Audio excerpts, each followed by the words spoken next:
Hi there everybody, how are you doing? I hope you're doing well. I hope you are keeping safe. Thank you so much for deciding to click on this video. Welcome aboard. If it's your first time here, please consider hitting the subscribe button.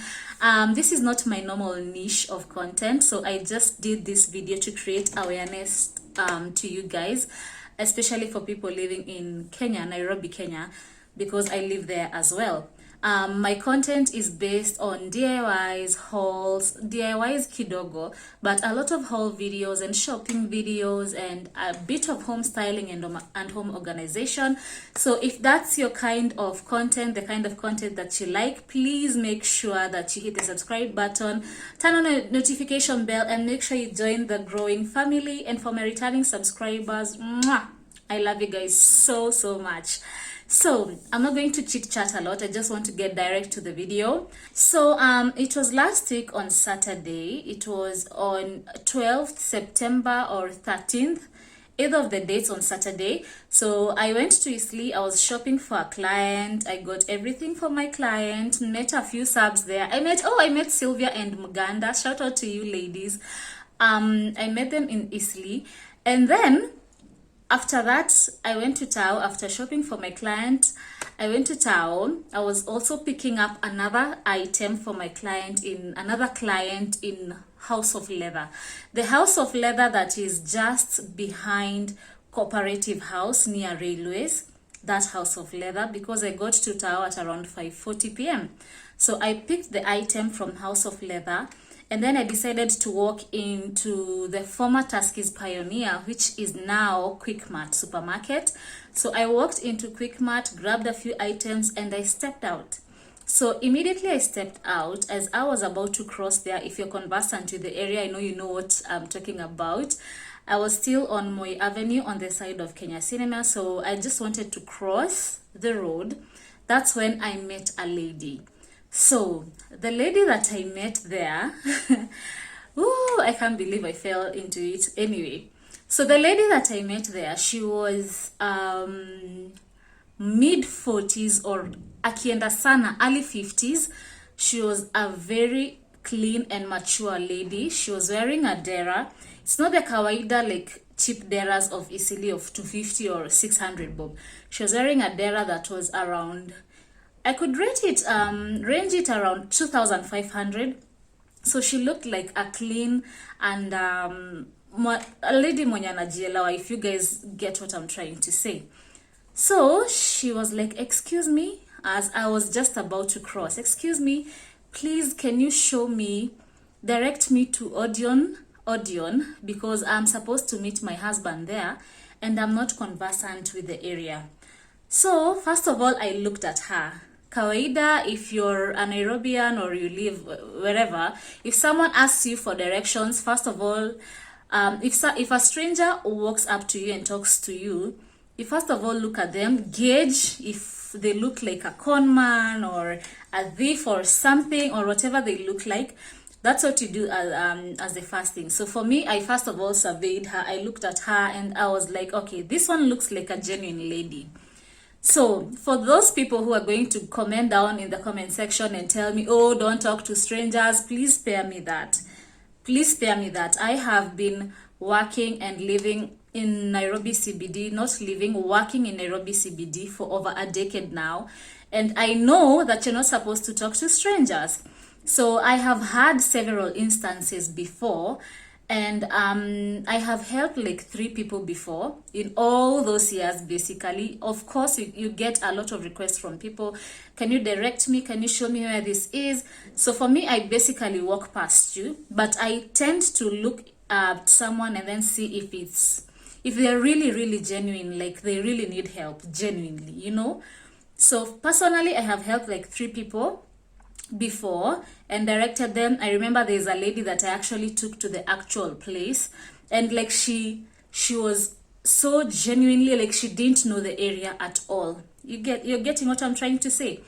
So I looked at this lady and then I was like, okay, this one looks like she genuinely needs help, because she could, if you look at her, she looked like a kawaida teacher, like a primary school teacher, you know.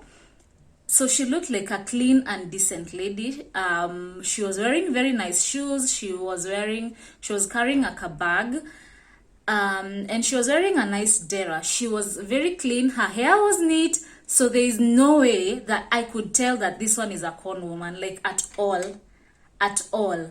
So she walked up to me and she was like, "Hi, can you please direct me to Odeon?" She mixed it with English and Kiswahili, and her English was a bit broken. So, can you please direct me to Odeon? I'm supposed to meet my husband there, and I'm not really conversant with Nairobi.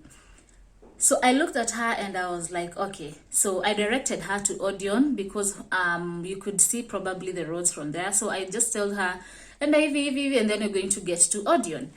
So I crossed the road after directing her. I crossed the road and then, sorry guys, I realized that my glasses have a weird reflection, so I had to remove them.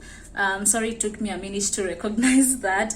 So after I crossed, I had already directed her and then I crossed the road. So after crossing, I had someone tapping my back. It was the same lady. When I looked back, it was the same lady. And she was like, "Excuse me, ati umesemaje sijaelewa." Let me translate that for those who don't understand Swahili. "Excuse me, what did you say? I didn't understand where you directed me to." So when I turned to look at her, that is the last thing I remember. She was still at a normal, like, a distance. And like, the only kind of physical contact we made is when she tapped my shoulder. So she tapped my shoulder twice, like, Ivo too, just that. And then when I turned to look at her, that was the end. I couldn't remember anything from there. That's the last thing I remember hearing from her. That was around 6:20 p.m. in the evening. The next time I like regained consciousness or something, it was around 7 p.m. and I was at Odeon. If you know Nairobi, Odeon, I was standing like near the clock at Odeon. I was facing directly at Equity Bank, which is next to our business center. I was there, Sasa, at that bus stop. I was there at the center. So that was around 7 p.m. By the time I was realizing myself, I was feeling so dizzy. I was feeling so bad. I felt like I could fall down any moment. I was so dizzy. I was seeing things it was blur vision. I couldn't see anything like clearly. But thank God I was conversant with the area, so I could recognize where I was. So when I turned to my right, I could see an M-Pesa shop there. So what I did, I basically crossed the road and then went to that M-Pesa lady and then I told her, "Please give me a seat because I'm feeling so badly." I was feeling dizzy. I felt like I could just faint any time, you know. So she gave me a seat, a stool, and then I sat there for like 10 minutes. So when I sat there, that's when I started feeling better, like the drug was going down. And I decided to check my phone and call and see if there's someone in Tao, like a family member or a friend, to call who is in Tao. So when I reached my bag, I was like, this is not my bag. I had a different bag hanged on my shoulder because you know, when you're going to Isli most of the time, you carry a sling bag that you can hang over your shoulder, like, and bring it at the front, you know, because of carrying a lot of stuff, because I was shopping. So I had a sling bag. So when I checked in the bag, I noticed, first of all, before I even got inside the bag, this is a different bag. And then I thought maybe I'm seeing my own thing. So I opened the bag. First of all, it was a totally different bag. I opened the bag and checking inside, hakuna kitu ilikuwa hapo yangu. Like, there was nothing there that was mine. There was a wallet with an ID and a few receipts. And then there was a sock, a yellow sock with papers. Like, you could think it's a bunch of like 50k Kenya shillings or maybe 80k. It was a big bunch of papers that you'd think it's money, but it wasn't money. It was papers. Okay, in a sock, and then among other stuff like lady stuff. So that's when it dawned on me that I was just robbed. So I asked the lady, "What time is it?" The M-Pesa lady, she was like, "Saini, it's around 7:10 to 7:15 p.m. So I sat down and started going back to what happened. Like, I couldn't even remember what happened. I don't remember how that lady dragged me. She was not physical in any way. She just tapped my back. So yesterday, because right now it's a week after I was robbed, I was talking to a friend, and then they told me there's something that they apply on their hands, and when you just turn to breathe it in, you lose it. I won't say you lose your consciousness, because I don't remember falling or doing anything. I'm thinking like your mind just goes blank. I don't know what it is. And it worked so fast, because when she tapped my back, I just turned and looked at her, and she was like, "What did you say? I didn't understand where you directed me to." And I'm telling you guys, that is the last thing I remember. So that drag lasted for around, that was like 40 minutes. That was like 40 minutes, because from around 6:20, 6:30, that's 30 to 40 minutes, when I could regain consciousness and I could recognize where I was. That was around 7 p.m. in the evening. So I asked the M-Pesa lady. The M-Pesa lady was worried because she could see I was looking sick. She was a really, really nice lady. She was like, "How are you feeling? Kwani nini mbaya? What's happening?" So I was telling her, "Me, I feel like I've been dragged and I've been robbed." And she was like, "This is something that has become quite common nowadays. You're not the first person to complain about the same thing." So I told her, the bag that I have, this is not my bag. This is a different bag. It doesn't have anything that is mine. I couldn't recognize anything in the bag. So it's like they basically swapped the bags. So what I did, I tried to call my phone. I called my number using the M-Pesa lady's phone. And when I called, my phone wasn't, it rang the first time. I called the second time, and then she hung up. The person with my phone, he or she hung up on me. And then the third time, I was mteja. So that's when it really, really dawned on me that I had just been robbed. So they took my whole bag. They took my wallet. It had all my ATMs and my phone. I also had cash for a client there, from a client there in my bag. So they took it all. They took everything, but they didn't take what I was carrying. The shopping that I got, I had in my hands because I had two bags. They didn't steal any of my shopping. What they took is my bag, and then they replaced it with a different bag. So let me just say it, because I did look into the bag, but I already took it to Central Police Station. So if you know a lady who lost her sling bag, as a brown sling bag, and her name is Evelyn something, born in 1984, and then I think I saw receipts of Nairobi Hospital dated 26th August, if I'm not wrong. I took your bag to Central Police Station, so please make sure, if you know her or maybe you're watching, go to Central. You're going to get your bag and a set of keys, 2 sets of keys, your ID, your wallet, everything is at Central.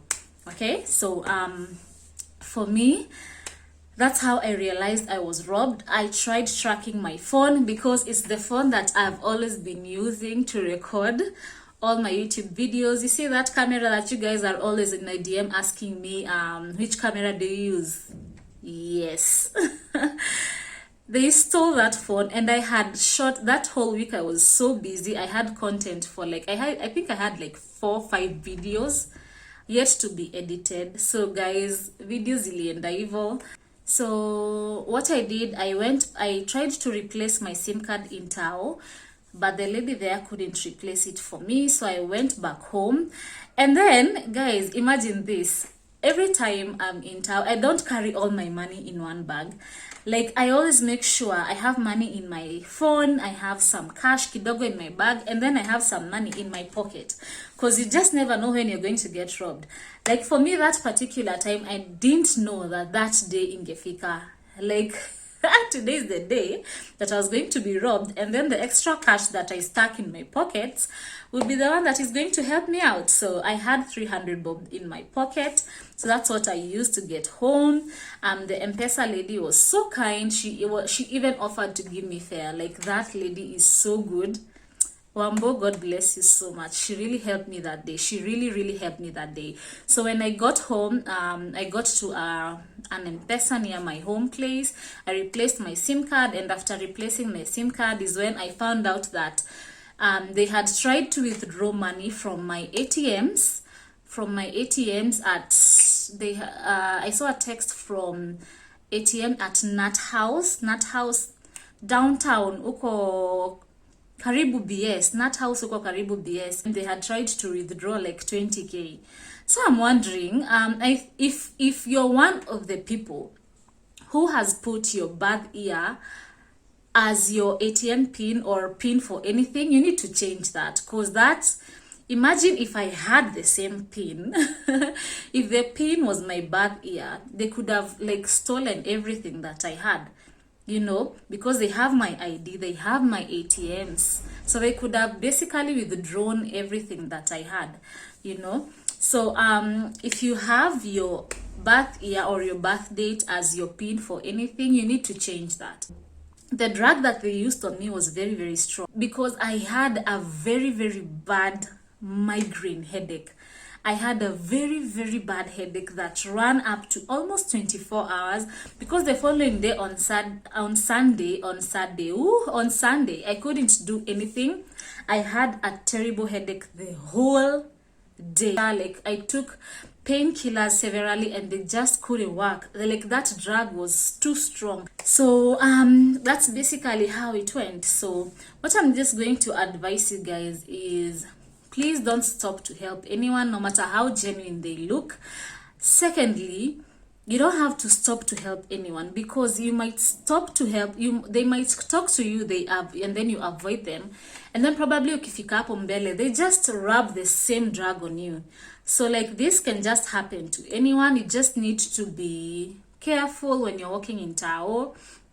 If you feel like someone touched you and then you're feeling something, just go try and get a safe place in mbio. But what I'm going to say, that I think that will be very hard, because for me it took less than 10 seconds when she tapped me and talked to me, and then I couldn't even know where I was for like a whole 40 minutes straight. Up to date, I don't remember where they took me.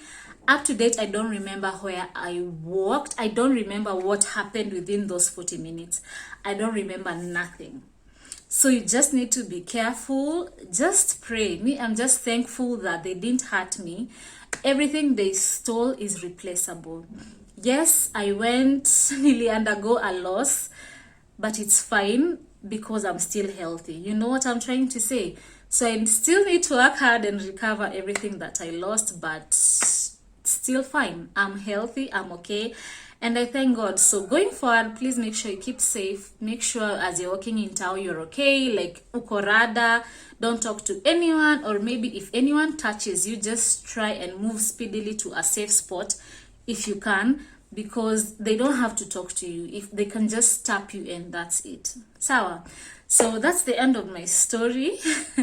I'm going to give more details about the aftermath in the next video. And yeah, that's just it. I hope you guys learn a thing or two. I hope I help save someone else from my experience. Just kuarada when you're walking in Tao or anything. If it happened to me, it can happen to you. Like, nobody is prone to these things. So thank you so much for watching. Please make sure you like the video, give it